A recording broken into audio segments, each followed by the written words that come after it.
उत्तर प्रदेश विधानसभा चुनाव 2027 जैसे जैसे नजदीक आ रहा है, राज्य की राजनीति में नए समीकरणों और संभावित गठबंधनों पर चर्चा तेज होती जा रही है। इसी बीच एआईएमआईएम के प्रमुख और हैदराबाद से सांसद असदुद्दीन ओवैसी द्वारा समाजवादी पार्टी के अध्यक्ष अखिलेश यादव को एक बार फिर सार्वजनिक रूप से गठबंधन का प्रस्ताव देना राजनीतिक रूप से महत्वपूर्ण माना जा रहा है। मुरादाबाद में पार्टी कार्यकर्ताओं को संबोधित करते हुए असदुद्दीन ओवैसी ने कहा कि उनकी पार्टी नहीं चाहती कि उत्तर प्रदेश में बीजेपी फिर सत्ता में आए और यदि विपक्ष को बीजेपी को चुनौती देना है तो समय रहते बातचीत कर लेनी चाहिए। उन्होंने ये भी कहा कि चुनाव खत्म होने के बाद गठबंधन की बात करने का कोई मतलब नहीं होगा। ये बयान केवल एक राजनीतिक अपील नहीं बल्कि उत्तर प्रदेश में एआईएमआईएम की रणनीति का संकेत भी है। पिछले कई वर्षों से असदुद्दीन ओवैसी लगातार उत्तर प्रदेश में अपनी राजनीतिक जमीन मजबूत करने की कोशिश कर रहे हैं। 2017 और 2022 के विधानसभा चुनावों में भी उनकी पार्टी ने उम्मीदवार उतारे थे, लेकिन उसे कोई बड़ी चुनावी सफलता नहीं मिली। इसके बावजूद एआईएमआईएम ने राज्य के कुछ मुस्लिम बहुल इलाकों में अपना संगठन खड़ा किया है और विशेष रूप से पश्चिमी उत्तर प्रदेश और पूर्वांचल के कुछ जिलों में लगातार सक्रियता बढ़ाई है। ओवैसी की राजनीति का मूल आधार मुस्लिम समुदाय, विशेषकर युवाओं और उन वर्गों को आकर्षित करना है जो मानते हैं कि मुख्यधारा की पार्टियां उनके राजनीतिक प्रतिनिधित्व को पर्याप्त महत्व देती हैं। यही कारण है कि ओवैसी बार बार बराबरी की साझेदारी की बात करते हैं। मुरादाबाद के अपने भाषण में उन्होंने कहा कि अब उनकी पार्टी दरी बिछाकर नीचे बैठने वाली राजनीति नहीं करेगी बल्कि सम्मानजनक साझेदारी चाहती है। यह बयान सीधे तौर पर समाजवादी पार्टी जैसे बड़े क्षेत्रीय दलों को संदेश माना जा रहा है कि यदि गठबंधन होगा तो एआईएमआईएम केवल प्रतीकात्मक भूमिका स्वीकार नहीं करेगी। उत्तर प्रदेश में ओवैसी की राजनीतिक हैसियत को समझने के लिए चुनावी आंकड़ों और सामाजिक समीकरणों को देखना जरूरी है। राज्य में मुस्लिम आबादी लगभग 19% के आसपास मानी जाती है, लेकिन यह आबादी पूरे प्रदेश में समान रूप से नहीं फैली है। लेकिन इतना तय है कि उत्तर प्रदेश में कई ऐसी विधानसभा सीटें हैं जहां यह आबादी 20 से लेकर 60% तक है।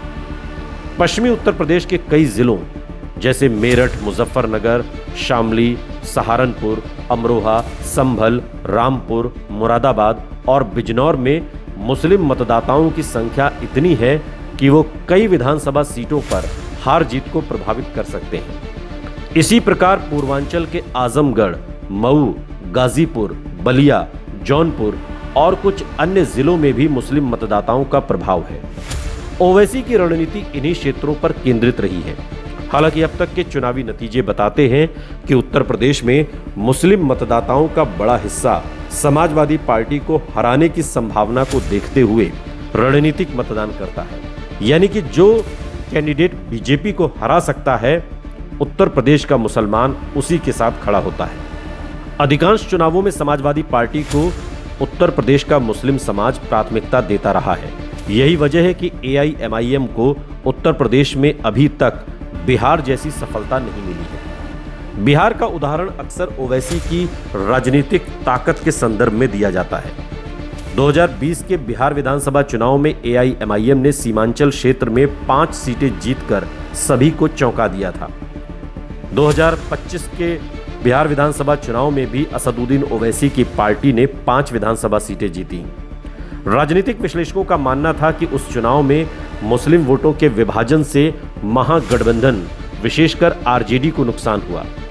हालांकि बाद में एआईएमआईएम के कई विधायक अन्य दलों में शामिल हो गए, लेकिन सीमांचल में ओवैसी ने यह संदेश देने में कामयाबी हासिल की कि उनकी पार्टी चुनावी असर पैदा कर सकती है। उत्तर प्रदेश में भी बीजेपी और विपक्ष दोनों इसी संभावना को ध्यान में रखते हुए ओवैसी की गतिविधियों पर नजर रखते हैं।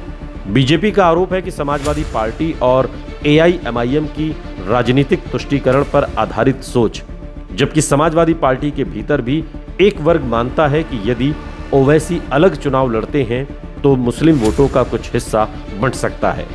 दूसरी ओर एआईएमआईएम का तर्क है कि वो किसी का वोट नहीं काटती, बल्कि उन मतदाताओं को राजनीतिक विकल्प देती है जिन्हें पर्याप्त प्रतिनिधित्व नहीं मिलता। यदि 2027 के चुनाव को देखा जाए तो असदुद्दीन ओवैसी का गठबंधन प्रस्ताव कई स्तरों पर महत्वपूर्ण है। पहला, समाजवादी पार्टी पहले से कांग्रेस के साथ संभावित सीट बंटवारे पर विचार कर रही है। यदि कांग्रेस और समाजवादी पार्टी का गठबंधन मजबूत होता है तो उसमें एआईएमआईएम को शामिल करना सीटों के बंटवारे को और जटिल बना सकता है। दूसरा, समाजवादी पार्टी का पीडीए पिछड़ा दलित अल्पसंख्यक अभियान मुस्लिम मतदाताओं के व्यापक समर्थन पर आधारित माना जाता है। ऐसे में यदि एआईएमआईएम को कुछ सीटें दी जाती हैं तो समाजवादी पार्टी के स्थानीय नेताओं और संभावित उम्मीदवारों में असंतोष पैदा हो सकता है। तीसरा, कांग्रेस भी मुस्लिम बहुल इलाकों में अपनी राजनीतिक उपस्थिति बनाए रखना चाहती है। ऐसे में तीन दलों के बीच सीटों का संतुलन बनाना आसान नहीं होगा। ओवैसी की मांग केवल गठबंधन की नहीं बल्कि सम्मानजनक साझेदारी की है।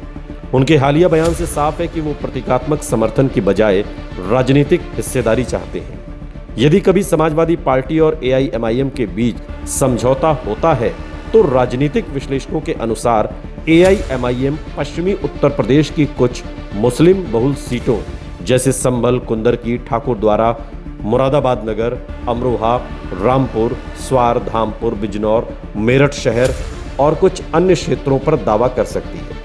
हालांकि ये केवल संभावित राजनीतिक आंकलन है।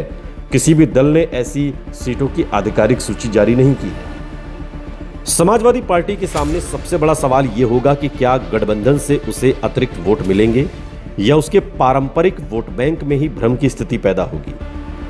अब तक के विधानसभा चुनावों में समाजवादी पार्टी ने मुस्लिम यादव समीकरण के साथ अन्य पिछड़े वर्गों और दलित समुदाय के हिस्सों को जोड़ने की कोशिश की है। 2024 के लोकसभा चुनाव में कांग्रेस के साथ गठबंधन ने इस रणनीति को मजबूती दी थी। ऐसे में यदि एआईएमआईएम को भी साथ लाया जाता है तो लाभ और हानि दोनों की संभावनाएं होंगी।